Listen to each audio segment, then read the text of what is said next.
graduate siya, ang trabaho niya, Manakaw dyan. receptionist. Akala siya. O customer service. Walang kwenta. Ay nako, may girlfriend ba si Simon? Wala po. Wala pa. Ano ka bang hanap mo? Katulad ba ng dalawang katabi mo? Hindi mo? Hindi naman. O mag-ingat ka kasi wala pang anti-rabies injection ng mga yan.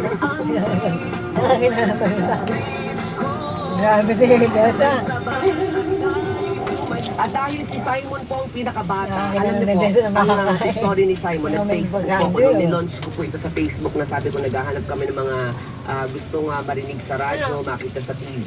Si Simon po ang kauna-unahang nag-text sa akin, nag-comment sa Facebook na ako po, kuya, gusto ko kasi naniniwala ako na Di may ko talent ako. tinto, At ako po kulit. naniniwala ako na may talent ako. Bakit? Yung unang narinig ko po po yung Binubuksan. binigay niya sa akin yung MP3 Wow, recorded baka voice naman na magnanakaw dyan. napakaganda po ng Kaya naman dahil ikaw po ang pinakabata. Gusto mo pa? Tunay na lalaki sa iyo. Tingin mo na ng dila.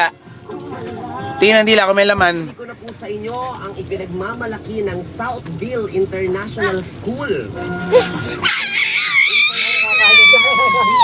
Nagalit na.